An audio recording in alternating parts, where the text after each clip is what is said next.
my sister yelled. You will regret this! When I refused to lend her my car, I thought she was joking, until she stole it the next morning and hours later the police called. I never thought I'd be the guy pacing around his living room at 7 in the morning, wondering if he was losing his mind over a missing car. But there I was, barefoot, disheveled, heart hammering against my ribs, as the first real signs of trouble stared me in the face.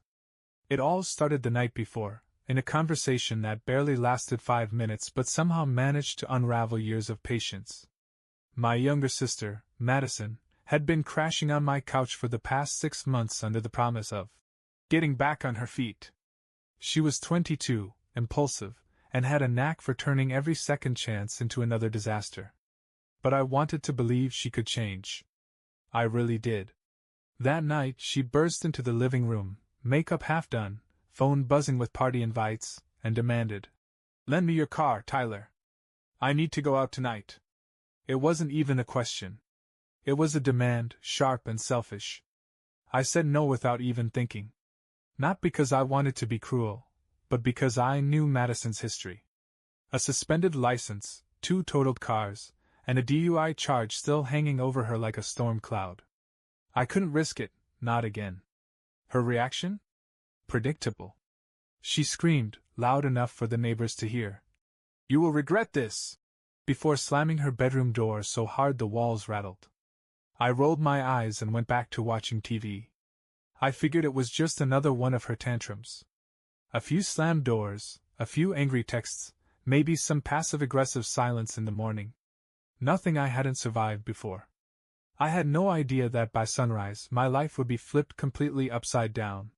When I woke up the next morning, the first thing I noticed was how eerily quiet the apartment was. No blaring pop music from Madison's room, no clatter of her makeup brushes hitting the bathroom counter, no smell of burnt toast she usually forgot in the toaster. Just silence. For a second, I allowed myself to hope maybe she'd gone for an early walk. Maybe the fight last night had finally made her realize something. Maybe this was the beginning of her growing up. But then I looked out the window. My driveway was empty. At first, my brain couldn't even process it. I stood there blinking, staring at the patch of cracked concrete where my car, my 2013 Honda Civic, the one thing I truly owned in this world, should have been. Gone. The keys had been in the kitchen drawer, tucked behind some mail. I sprinted over, yanked the drawer open, papers flying everywhere. Empty. I felt something hot and electric rise in my chest. I ran to Madison's room and threw the door open. She was gone too. Bed unmade. Clothes thrown everywhere. Window open, curtains billowing in the morning breeze like some cruel little flag of surrender. I grabbed my phone, thumb shaking as I texted her. "Me, where's my car?" Delivered. No answer. I called her. Straight to voicemail. I could feel my pulse hammering in my ears. I started pacing. What the hell was she thinking? Where could she have gone? Was she drunk? Was she high? Was she even alive? My mind raced through possibilities, each worse than the last. For hours, I sat there on the couch, phone clutched in my hand, waiting. Every time it buzzed, I practically threw myself at it. Spam email. Group chat memes. Nothing from Madison. Around noon, just when the hopelessness started to settle in, my phone rang. A number I didn't recognize. Something in my gut told me to answer it anyway. "Hello?" I said, voice cracking. "Is this Tyler Benson?" a clipped, professional voice asked. "Yes," I said, feeling ice flood my veins. "This is Officer Harding from the Monroe County Police Department. We have your vehicle. There's been an incident." I swallowed hard. "What kind of incident?" There was a pause. The kind that made your stomach flip. "Your sister was involved in a traffic stop early this morning. She refused to pull over. There was a short pursuit. She crashed the vehicle attempting to evade arrest. It's an impound now. Significant damage. You'll need to come down to the station." I sat there, stunned, the officer's words ringing in my ears like church bells. Crash. Pursuit. Arrest. Thousands of dollars flashed before my eyes. Insurance premiums. repairs, legal fees. Or maybe it didn't matter. Maybe my car was already totaled, my life now just another scrap to be swept off the highway. The officer gave me the address, polite but detached, like this was just another Thursday for him. For me, it was the moment everything snapped. I didn't even bother responding to Madison's latest text, the one that finally came through just as I grabbed my jacket and headed for the door. Madison, please don't be mad. It's not that bad. Love you. Not that bad? I locked the apartment door behind me without a second thought. As far as I was concerned, Madison had locked herself out of my life forever. The police station looked exactly the way you'd expect: beige walls, flickering fluorescent lights, the faint smell of burnt coffee hanging in the air. I stood at the front desk, feeling out of place in my wrinkled t-shirt and yesterday's jeans. The officer behind the glass barely glanced at me as he slid a clipboard across the counter. Sign here to claim personal property. She's in holding if you want to see her. I froze, pen hovering over the paper. If I wanted to see her. Every part of me wanted to turn around and walk straight out that door. Let her rot. Let her learn what consequences felt like for once. But curiosity, or maybe some stubborn flicker of brotherly loyalty, dragged my feet toward the holding cells. A heavy-set female officer buzzed me through a set of double doors. Down the hall, behind thick steel bars, I saw her. Madison. She was curled up on the bench, face buried in her arms, looking small and scared. For a second, I felt that old tug in my chest, the one that always made me forgive her, always made me excuse the messes she left behind. But then she lifted her head and saw me. And instead of looking guilty, she smiled weakly and said, "Hey, big bro. You're not mad, right?" Like she had borrowed my favorite sweater without asking. Like she hadn't wrecked my entire life in the span of a single night. I didn't say a word. "Tyler, come on. It's not a big deal. The car's not even that bad." She laughed nervously, like it was a joke we were both in on. I clenched my fists so hard I felt my nails bite into my palms. "You stole my car, Madison," I said, my voice low and shaking with fury. "You could have killed someone. You could have killed yourself." She rolled her eyes, that same bratty look she always wore when she didn't get her way. "God, you're so dramatic. You sound like Mom." That was it. That was the moment something inside me, something old and tired and fed up, finally snapped in two. I turned away, heart pounding so hard it hurt. As I walked back toward the front desk, the officer handed me a few items in a plastic bag: my car keys, bent and useless now, and Madison's phone, still buzzing with texts from her so-called friends. "Are you posting her bail?" he asked casually. I didn't even hesitate. "No." He raised an eyebrow but didn't push it. He'd probably seen this kind of thing before. "She'll be arraigned tomorrow. Grand theft auto, resisting arrest, reckless endangerment." Each word landed like a hammer. "Sign here if you're filing formal charges." The pen felt heavy in my hand. For years, I had been cleaning up Madison's messes, patching over her disasters, convincing myself it was just a phase. That she'd grow out of it. That maybe if I loved her enough, she'd finally become the person I always hoped she could be. But now I knew better. I pressed the pen down and signed. My hand didn't even tremble. It didn't take long for the news to spread. By the time I pulled into my driveway, what was left of it, my phone was lighting up like a Christmas tree. First my mother. Then my uncle. Then even Madison's best friend from high school, the one who used to sneak her out through the bedroom window. Every message said the same thing in different words. "How could you do this to family? She's young. She made a mistake. You're ruining her life." I ignored them all. About an hour later, Mom showed up at my apartment without warning. She didn't even knock, just banged on the door until I opened it, her face red and puffy with tears. "Tyler," she gasped, storming past me into the living room. "How could you turn your own sister over to the police?" I shut the door calmly behind her. "I didn't turn her in," I said. "She did that herself." Mom spun around, pointing a shaking finger at me. "You're heartless. You know she's been struggling. How can you be so cold? I laughed, not because it was funny, but because it was so absurd. Struggling? I said. She stole my car, wrecked it, ran from the police, and almost killed herself. And I'm the bad guy. Mom's face twisted, searching for something, anything, to throw at me. But she had nothing.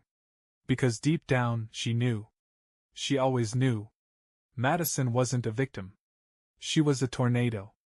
And this time, she wasn't tearing through my life anymore. I crossed my arms, feeling the final nail drive itself in. Tell everyone whatever story you want, I said. But I'm done. Mom's mouth opened and closed like she wanted to say something more, beg maybe, or guilt me, the way she used to when we were kids. But I didn't give her the chance. I walked to the door, opened it, and waited.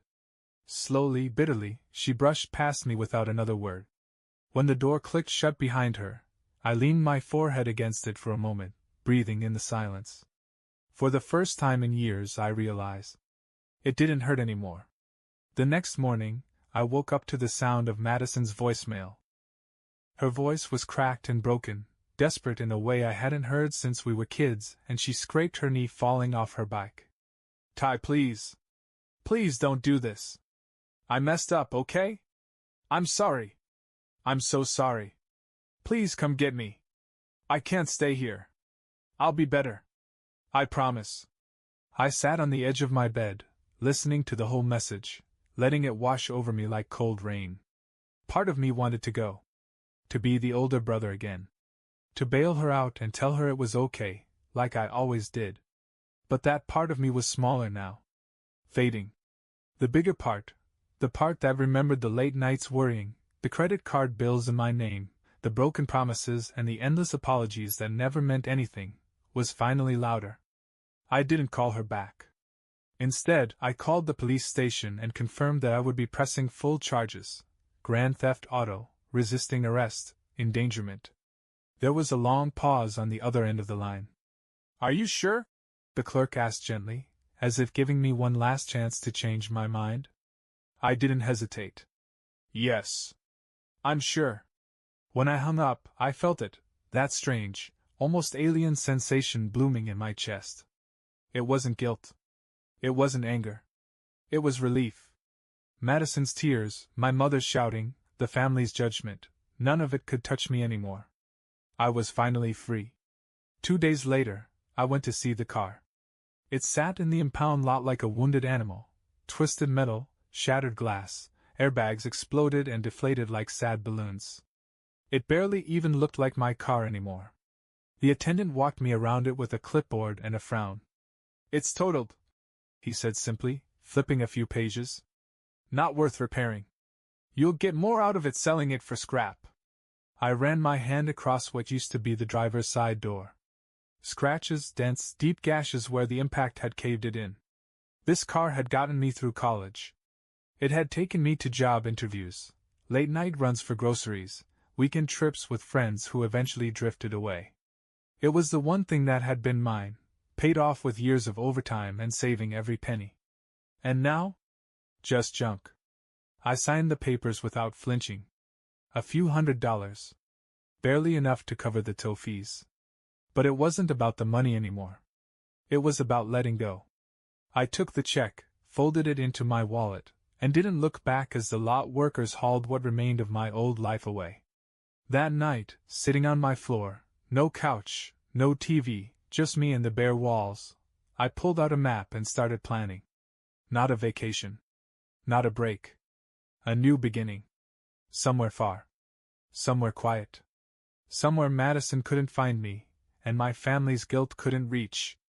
A place where I could finally live for myself, not for the wreckage others left behind. I packed light. A few clothes, some old books I couldn't bear to part with, and a single box of photographs, the ones that reminded me of who I used to be, before everything got so complicated. The apartment felt hollow as I moved through it one last time. No framed pictures on the walls. No furniture to make it feel like home. Just the ghost of all the years I spent waiting for things to get better. I didn't tell anyone I was leaving. Not Madison. Not Mom. Not the few friends who still lived in town but had long since stopped calling. There wasn't anything left to say. I left my keys on the counter, a silent message to no one in particular, and walked out the front door. The sun was just starting to rise, painting the sky in streaks of pale gold and pink. The kind of morning that felt like a promise if you were willing to believe in it. I slid behind the wheel of the used truck I bought with what little money I had left. It wasn't much, but it ran. And that was enough. As I pulled onto the highway, I didn't look in the rearview mirror. I already knew what I was leaving behind. A sister who saw love as a weapon. A family that mistook loyalty for servitude. A life built on forgiveness that was never returned. I was done chasing ghosts. The road stretched out ahead of me, long and open and humming with possibility. For the first time in years, I wasn't running away from something. I was running towards something new. The farther I drove, the lighter I felt. At first, it was hard to notice. It crept up slowly, like the way your ears pop when you climb a mountain, that strange pressure, and then, suddenly, release. I didn't realize how much I had been carrying until it was gone.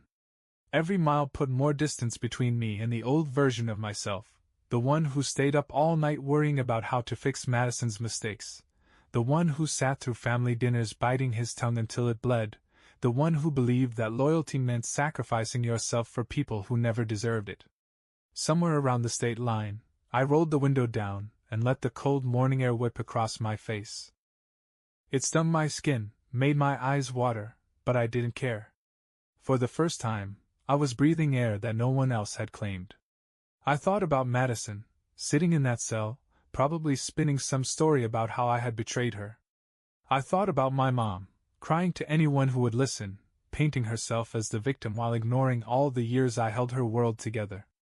And you know what? It didn't hurt. It didn't even make me angry anymore. It just didn't matter. I realized then that forgiveness wasn't some magical moment where you made peace with the past. It was simpler than that. Forgiveness was choosing to stop carrying it. Choosing to stop letting it weigh you down. They would go on without me, spinning their stories, pointing their fingers, blaming everyone but themselves. And I would go on too. Not as the villain of their stories. Not as the fool who stayed too long. But as someone who finally chose himself. The road stretched endlessly ahead, lined with trees just starting to bud, the early signs of a new season.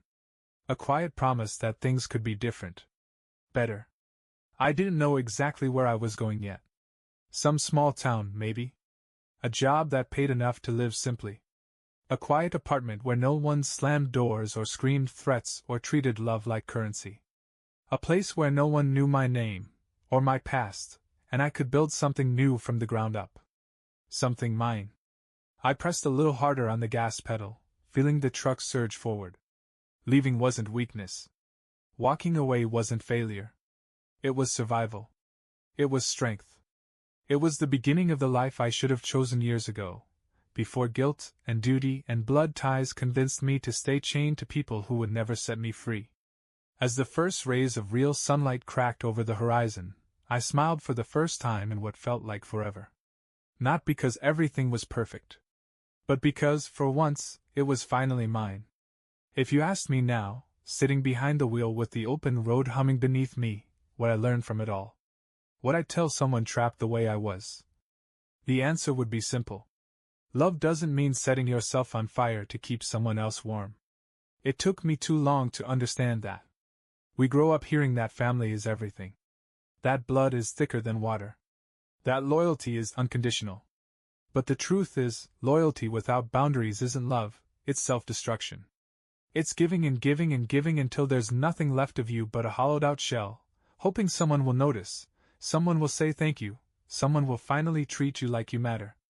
But the people who really love you, the ones worth bleeding for?